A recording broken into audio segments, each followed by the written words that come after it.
even with the numerous 85% pullbacks, Bitcoin's done 20 million% returns. ETH, which started later in 2016, well, that's done 324,000% returns, and Solana has done 8,300% returns since 2021. When you look at the annualized performance, Bitcoin is 139% a year, ETH 146, Solana 203. Then we go down to the next best performing asset, technology. This is the NASDAQ, not the exponential age basket that we built in Pro Macro, GMI, and the exponentialist, different variations of it. This is just the NASDAQ. It's done 17% returns. So the NASDAQ has managed to outperform the Fed balance sheet, the global liquidity plus inflation by a few percent, actually by 5% a year. That's okay. Nothing else, no other asset has outperformed the debasement of currency plus inflation. Not one. The S&P roughly keeps you flat. Everything else, your future self is poorer from owning it. This is profound in your understanding of asset allocation. Once you realize this, you realize you're wasting your time trading other stuff. You really are, because you are not going to compound the returns that you need for your future vision of yourself to be wealthier. Raoul, CEO of Real Vision, recently presented a strong argument for cryptocurrencies as an investment option, and explains exactly why he believes crypto is set for massive growth in the coming years. Despite enduring notable downturns, Bitcoin has delivered an astounding return of 20 million% since its inception. Ethereum, introduced later, boasts returns of 324,000%, while Solana, since 2021, has surged with returns of 8,300%. In contrast, the Nasdaq has seen a mere 17% return, barely outpacing the growth of the Federal Reserve's balance sheet and global liquidity plus inflation by approximately 5% annually. With this, Powell stresses that cryptocurrency is the only asset class that has demonstrably outpaced the combined effects of inflation and currency devaluation. We will now bring you clips of Raoul Pal as he shares his latest crypto forecast. Give this video a like and subscribe to the channel to show your support. We hope you enjoy. Stop. You don't have time. Don't miss out this 2025 bull run. Educate yourself first ahead of the crowd. We have created the ultimate step-by-step crypto cheat guide that will guide you this bull run. Unlock the secrets of crypto and make smarter investments today. Now by clicking on the link below to get your exclusive copy just under $10. I'm going to start with a chart that most of you have kind of seen me talk about, and you're going to really understand why it matters. I mean, I tried to put this together in tweet threads. I try and put it together in ways for you to understand, but this is going to give you the full understanding. Liquidity is everything. It is increasing on a globalized level at 8% a year. This is the global hurdle to all investments that you make. Anything that doesn't beat this is actually making your future self poorer. You can also add in, let's say 4%, 3 or 4% global inflation. So you've got a 12% hurdle rate. That is staggeringly difficult to beat. But if you don't, your asset allocation is going to make your future self poorer. And that is the big deal that we've got. The thesis that I'm about to outline is also based on the fact that once I started digging into the debasement trends, I realized there is two and only two massive secular trends in the world. One is cryptocurrency. This is the log chart of Bitcoin, which over time, as we know, has produced since 2012 alone, 20 million% returns. No asset has ever come close to this in all recorded history. The other mega trend, it's such a beautiful exponential trend, is the NASDAQ. Since 2008, it's been a perfect trend. These are secular trends that are outperforming everything. They're based on adoption curves and technology, plus flow of capital. Because they outperform, they tend to outperform more. But I'll come on to the importance of these. But these are the two key assets that matter to me when I'm talking about portfolio allocation, because everything else, as you'll see, is actually secondary. So here's Bitcoin, because it's got the longest price history of all crypto. Here you've got about an 85% correlation with liquidity.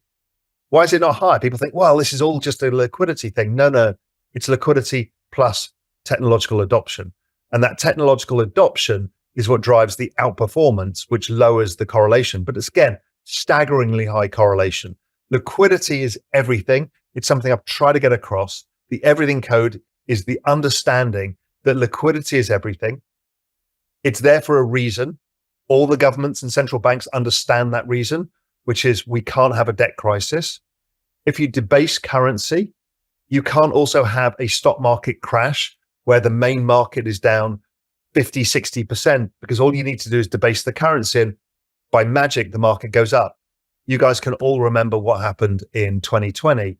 That was debasement of currency that stopped the asset side collapsing, which would have brought down the house of cards because assets are collateral for all of the debt. So you can't have, we've taken out that left-hand skew of the markets, which is the ability to crash, because all they need to do is turn on the magic money printer and it all goes away, even though it hasn't really gone away, as we know. You're all paying for it by this tax, which is a debasement tax of 8% a year plus the inflation. Again, money printing doesn't create inflation. Inflation is based on inflation as in CPI is a variable asset thing, which is goods and services that are supply and demand. That's not driven by this. This drives assets and scarce assets only. It does not drive wages. It does not drive earnings. It does not drive commodity prices. It does not come out all of these things where people's narrative is confused. They're looking at the wrong thing. They're confusing debasement with inflation.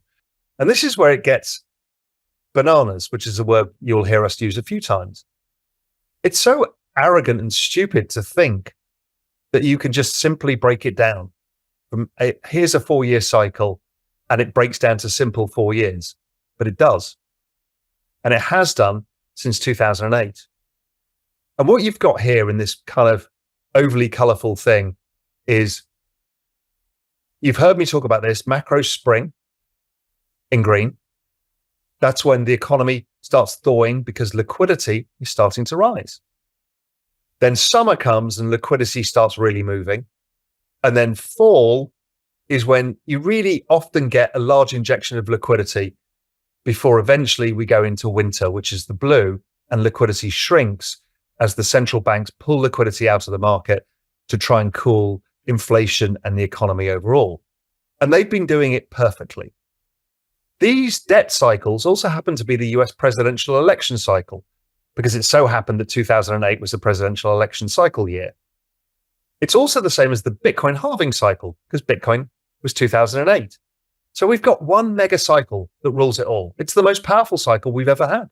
And most people can't see it or don't yet understand it. And it makes them be wrong in their understanding of how everything works. And you can see it, people trying to explain things on Twitter without understanding what really moves things. But when you understand that same grid of colors, the same seasonality, understanding that each of these was an increase or decrease in liquidity, well, when you look at the NASDAQ, and we've proven how NASDAQ is correlated, NASDAQ breaks down exactly by the seasons too. NASDAQ does well in summer, which is we're in now, we're just transitioning into, but it does really well at the end of the cycle in fall. It tends to have a momentum. It's kind of a reflexive process, which really builds on itself, because in fall, earnings are at peak. So equities are driven by earnings plus the investment cycle. People have got more money to invest. So fall, so that would be equate to 2025, should be really strong for tech and strong for this year too, which is summer, coming off green, which tends to be very good with spring too. So this is this exponential age tech trend that I talk about. But crypto, same cycle. This is the crypto cycle. We can call it crypto spring, crypto summer, crypto fall, crypto winter. It's the same as the election cycle. It's the same as all the thing. The presidential cycle. They're all the same. So crypto tends to do decently well in spring. The anomaly was 2020 because of the pandemic. It did very well in spring, less well in fall. Generally speaking, like the NASDAQ, fall is when the real price action starts. My guess is we'll probably be more similar to 2017, 2013, this cycle, because we're not jamming excess liquidity in early, it'll accumulate over time. But anyway, Now you understand the cyclicality, why it happens, based on liquidity. You understand liquidity itself and why liquidity is there. What its job is to do is debase the currency to pay for the debt. That's making the rich get poorer, the poor get poorer. It means your wages don't go up as much as the cost of housing. By adjusting the amount of money in circulation, financial institutions influence liquidity levels in the market. However, this strategy, despite being aimed at managing inflation and economic steadiness, has a huge downside. It can significantly devalue currencies over time. According to PAL, cryptocurrencies like Bitcoin offer a potential escape from this erosion of value. Bitcoin has shown impressive growth over the last 10 years, surpassing other types of investments in 8 out of 11 years. Its returns have been significant, boasting impressive percentages across different time frames. PAL advises investors to think about including Bitcoin or similar cryptocurrencies in their investment portfolios to protect their wealth and possibly gain higher returns amidst currency devaluation. Now, here are more clips from Raoul PAL. The crypto supermassive black hole, as I'm about to explain to you, means that really there's only one asset that matters. And then we'll come on to the final one, which is the banana zone that you all love. So again, we go back to the total liquidity chart. This is how you are being fucked. This is what you need to unfuck yourself from is the debasement of currency. Crypto's giving you that. It's also that tech adoption, and it's your route out. So at Xpan, we built out this table that I put on Twitter. I put it on every month. But look, it's a noisy table. But what it's showing, if you go to the bottom of this, the light blues are each year from 2011, crypto is the best performing asset 3 years out of 4. In the 4th year, it's the worst. So macro winter, it's a terrible asset. Well, terrible asset, the lows are always higher than the previous lows. It's in a secular trend. You don't even need to worry about it. If you just own it, you just own it. But the other years, it outperforms everything else, bar none. But then when you put that together, even with the numerous 85% pullbacks, Bitcoin's done 20 million % returns. ETH, which started later in 2016, well, that's done 324,000% returns, and Solana has done 8,300% returns since 2021. When you look at the annualized performance, Bitcoin is 139% a year, ETH 146, Solana 203. Then we go down to the next best performing asset, technology. This is the NASDAQ, not the exponential age basket that we built in Pro Macro, GMI, and the exponentialist, different variations of it. This is just the NASDAQ. It's done 17% returns. So the NASDAQ has managed to outperform the Fed balance sheet, the global liquidity plus inflation by a few percent, actually by 5% a year. That's okay. Nothing else, no other asset has outperformed the debasement of currency plus inflation. Not one. The S&P roughly keeps you flat. Everything else, your future self is poorer from owning it. This is profound in your understanding of asset allocation. Once you realize this, you realize you're wasting your time trading other stuff. You really are, because you are not going to compound the returns that you need for your future vision of yourself to be wealthier. So let's take NASDAQ, which is the best performing equity market in the world, bar none, over the last decade. And we look at it versus Bitcoin. It's down 99.92%. Get your fucking heads around that. That's the difference between the next best asset beyond NASDAQ. It's alien. This is the biggest macro trend of all time. And it's so powerful that anytime you take money out of crypto and put it into anything else, you're going to lose money. So therefore, the only thing you can take crypto money out of is lifestyle, because lifestyle is priceless. Everything else is priced on a relative basis. And what you find is everything goes down.